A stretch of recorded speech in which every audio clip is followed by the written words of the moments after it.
బులెటిన్లో మరో breaking news. Formula ఈ కార్ రేస్ కేసులో తెలంగాణ ఏసీబీకి ఈడీ అధికారులు లేఖ రాశారు.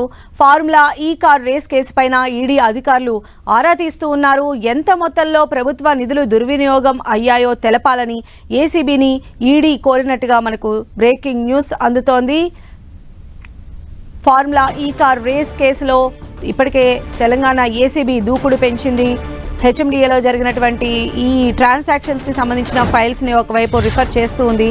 అయితే ఇది మనీ లాండరింగ్ కూడా అయ్యేటువంటి అవకాశాలు లేకపోలేదు అనేటువంటి వార్తల నేపథ్యంలో ఈడీ అధికారులు కూడా ఏసీబీకి ఇప్పుడు లేఖ రాయడం మనం చూస్తూ ఉన్నాము. ఫార్ములా ఈ కార్ రేస్ కేసు పైన ఈడీ అధికారులు కూడా ఆరా తీస్తూ ఉన్నారు. అసలు ఎంత మొత్తంలో ప్రభుత్వ నిధులు దుర్వినియోగం అయ్యాయనేటువంటి ఎంక్వైరీ కూడా వాళ్ళు స్టార్ట్ చేశారు. ఏసీబీకి ఈ రకంగా వారు లేఖ రాసినట్టుగా తెలుస్తోంది.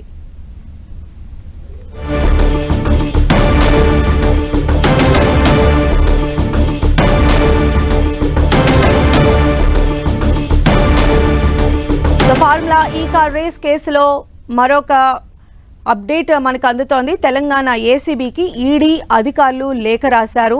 ఫార్ములా ఈ కార్ రేస్ కేసు పైన ఈడీ అధికారులు ఆరా తీస్తూ ఉన్నారు. ఇప్పటికే మనం చూసాం ఏసీబీ ఎఫ్ఐఆర్ కూడా ప్రిపేర్ చేసి పెట్టింది. నాన్ బెయిలబుల్ సెక్షన్స్ కూడా అందులో పొందుపరచడం కూడా జరిగింది. అయితే ఇందులో మనీ ట్రాన్సాక్షన్స్కి సంబంధించి కూడా ఈడీ ఇన్వాల్వ్ అవ్వాల్సినటువంటి పరిస్థితి ఉంటుంది. కాబట్టి ఏసీబీకి ఈడీ ఈరోజు లెటర్ రాయడం అనేది మరొక టర్న్గా కూడా మనం చెప్పొచ్చు. అయితే ఎంత మొత్తంలో అసలు ఈ ట్రాన్సాక్షన్స్ అనేవి జరిగాయి, మెయిన్గా గవర్నమెంట్ నిధులు దుర్వినియోగం అయ్యాయి అనేటువంటి అంశాలను ఈడీ అధికారులు అడిగి తెలుసుకుంటున్నటువంటి పరిస్థితి కనిపిస్తోంది. ఇప్పటికే మనం చూస్తున్నాం ఫార్ములా ఈ కార్ రేస్కి సంబంధించి అప్పట్లో కేటీఆర్ దీనికి సంబంధించి 55 కోట్ల ఫండ్స్ను రిలీజ్ చేశారు. ఎవరి అనుమతులు లేకుండా కూడా ఈ ఫండ్స్ రిలీజ్ చేశారు అనేటువంటి అభియోగాల నేపథ్యంలో ఏసీబీ రంగంలోకి దిగింది. నిన్న ఎఫ్ఐఆర్ ఫైల్ చేయడం జరిగింది. అందులో A1గా కేటీఆర్ను కూడా యాడ్ చేసిన పరిస్థితి ఉంది. ఇప్పుడు ఏసీబీ కూడా దీనికి సంబంధించిన మొత్తం ప్రక్రియ అంతా కూడా చాలా స్పీడప్ చేసేసింది. ఇప్పటికీ కూడా ఒక టీంని ఏర్పాటు చేసింది. ఆ టీం హెచ్ఎండిఏలో ఈ ట్రాన్సాక్షన్స్కి సంబంధించిన ఫైల్స్ను కూడా తెప్పించబోతూ ఉన్నారు. 1 or 2 డేస్లోనే దీనికి సంబంధించి ఇన్వాల్వ్ అయి ఉన్నటువంటి నిందితులకు కూడా నోటీసులు ఇచ్చి వాళ్ళను విచారణకు తీసుకునేటువంటి అవకాశాలు ఉన్న నేపథ్యంలో ఇది కంప్లీట్గా మనీ ట్రాన్సాక్షన్స్కి సంబంధించినటువంటి కేసు కాబట్టి, అంటే మనీ లాండరింగ్కి సంబంధించినటువంటి కేసు అయ్యేలా ఉంది కాబట్టి ఈడీ అధికారులు కూడా ఇప్పుడు ఏసీబీ దగ్గరికి రావటం, ఏసీబీకి సంబంధించి ఇప్పుడు లేఖ రాయడం అనేది మనం చూడొచ్చు. అటు ఏసీబీ కేసుతో పాటుగా కేటీఆర్ ఈడీ కేసుకి సంబంధించి కూడా ఆయన విచారణ ఎదుర్కొనే అవకాశాలు లేకపోలేదు. ఇప్పటికే ప్రభుత్వ నిధులు అసలు ఎంత పెద్ద మొత్తంలో దుర్వినియోగం అయ్యాయి, అసలు మొత్తం ట్రాన్సాక్షన్స్ అన్ని ఎన్ని జరిగాయి, దీని వెనుక అనే దానికి సంబంధించి కూడా ఈడీ ఇప్పుడు ఏసీబీ అధికారులకు లేఖ రాశారు. దానికి సంబంధించి ప్రాథమికమైనటువంటి ఇన్ఫర్మేషన్ కూడా వాళ్ళు తీసుకునే అవకాశం ఉంది. ఎప్పుడైతే ఏసీబీ అధికారులు దీనికి సంబంధించిన కొన్ని సమాచారం సేకరించిన తర్వాత ఎవరైతే నిందితులుగా భావిస్తూ ఉన్నారో వాళ్ళని విచారించేటువంటి అవకాశం ఉన్న నేపథ్యంలో అటు ఏసీబీ విచారణతో పాటుగా ఇటు ఈడీ కూడా రంగంలోకి దిగి ప్రభుత్వ నిధులు దుర్వినియోగం అయ్యాయి కాబట్టి అవి ఎంత మొత్తంలో అయ్యాయి, అంటే దీని వెనక అసలు ఎంత పెద్ద ఇది ఉంది అనేటువంటి తేల్చే పనిలో కూడా ఈడీ అధికారులు నిమగ్నం అవుతారు. వాళ్ళు కూడా ఇన్వాల్వ్ అవ్వాల్సి ఉంటుంది. కాబట్టి ఏసీబీని దీనికి సంబంధించినటువంటి వివరాలు అడుగుతూ ఇప్పటికే ఈడీ కూడా లేఖ రాయడం జరిగింది.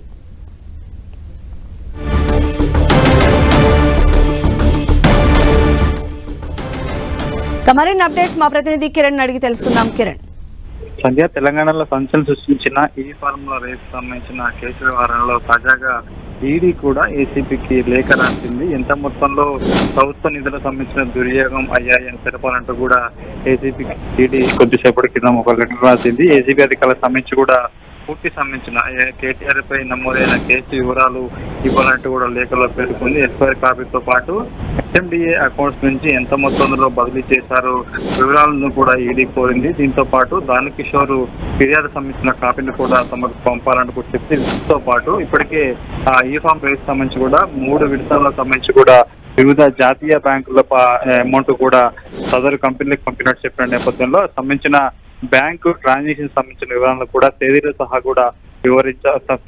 కూడా తమకి ఇవ్వాలంటూ కూడా ఈడీ తమకి ఏసీబీకి రాసిన లేఖల్లో పేర్కొంది. కాబట్టి ఇందుకే ఇప్పటికే ఈడీ సంబంధించి లేఖ రాసిన నేపథ్యంలో ఏసీబీ కూడా దీనికి సంబంధించి ఇవి దానకిషోర్ సంబంధించి కూడా స్టేట్మెంట్ రికార్డ్ చేసుకోబోతుంది. ఇప్పటికే పలు సెక్షన్ల మీద కేసు నమోదు చేయడం, ఇటు కేటీఆర్ తో పాటు అరవింద్ కుమార్ తో పాటు అప్పటి హెచ్ఎండిఏ మాజీ ఇంజనీర్ సంబంధించిన వారిని కూడా ఇందులో A1, A2, A3గా పేర్చింది. కాబట్టి దీనికి సంబంధించి ఇప్పటికే ఏసీపీ దర్యాప్తు సంబంధించి అనేక కోణాల్లో సంబంధించి కూడా విచారణ అధికారులను కూడా ఏర్పాటు చేసిన నేపథ్యంలో తాజాగా ఈ కేసుకు సంబంధించి ఈడీ ఎంటర్ అవ్వడం, ఏసీపీ అధికారులకు సంబంధించి కూడా ఈ కేసుకు సంబంధించి పూర్తి వివరాలను కూడా ఇవ్వాలంటున్న నేపథ్యంలో కూడా తాజాగా ఈడీ ఎంటర్ అయిన నేపథ్యంలో, ఎందుకంటే ఇప్పటికే విదేశాలకి వివిధ రూపాల్లో కూడా సంబంధించిన అమౌంట్ కూడా అయినట్టుగా ఆరోపణలు, అభియోగాల నేపథ్యంలో తాజాగా ఏసీపీ ఇప్పటికే కేసు నమోదు చేసి విచారణ ప్రారంభిస్తున్న సందర్భంలో ఈడీ లేఖ రాయడం కొంత చర్చనీయాంశంగా మారినట్టుగా మనం చెప్పుకోవాలి. అయితే కిరణ్, ఒకవైపు ఇప్పటికే మనం చూస్తున్నాము ఏసీబీ ఒక స్పెషల్ టీమ్ ని ఏర్పాటు చేసింది. హెచ్ఎండిఏలో జరిగినటువంటి ఈ ట్రాన్సాక్షన్స్ కి సంబంధించి కూడా వాళ్ళు ఇప్పటికే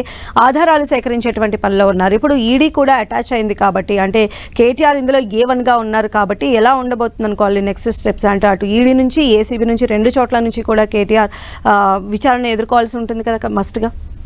ఖచ్చితంగా నిధుల దుర్వినియోగం ఒక అభియోగం ఉంది కాబట్టి ఇప్పటికే ఏసీబీ 4 సెక్షన్ల మీద కేసు నమోదు చేయడం, అందుకు సంబంధించిన ప్రత్యేక దర్యాప్తు సంబంధించిన అధికారులను ఏర్పాటు చేసింది. కాబట్టి ముందుగా ఎవరైతే ఫిర్యాదు చేశారో వాళ్ళ స్టేట్మెంట్ రికార్డ్ చేసుకొని ఏసీబీ తన పని తను తీసుకోబోతే ఇప్పటికే దీనికి సంబంధించి ఈడీ కూడా ఎంటర్ అయ్యి అందుకు సంబంధించిన వివరాలు అడిగింది. కాబట్టి వీరు పూర్తి అభియోగాలకు సంబంధించి ఎవరైతే వీరి దగ్గర ఆధారాలు ఉన్నాయో వాటిని కూడా ఈడీకి పంపించే అవకాశం. కానీ ముందుగా ఏసీబీ విచారణ చేసిన తర్వాత కూడా అందుకు సంబంధించిన వివరాలను ఈడీకి ఉంచాల్సింది. అప్పుడు ఈడీ కూడా దర్యాప్తు చేయాల్సి ఉంటుంది. కాబట్టి ముందుగా ప్రాథమిక సమాచారం కోసం మాత్రమే ఈ ఏసీబీకి ఈడీ లేఖ రాసినట్టుగా మనం చెప్పాల్సింది. ఎందుకంటే ఇప్పటికే ఈ ఏసీబీ కూడా పలు సెక్షన్ల కింద కూడా సంబంధించి కేసు నమోదు చేయడం, ముందుగా ఎవరైతే నిధుల దుర్వినియోగం జరిగిందంటూ కూడా ఫిర్యాదు చేశారు కాబట్టి ఆ సదరు అధికారి కూడా స్టేట్మెంట్ రికార్డ్ చేసుకోవాలి. ఆ తర్వాత A1, A2 ఉన్న వారికి, A3 వారికి నోటీస్ సర్వ్ చేయాల్సింది.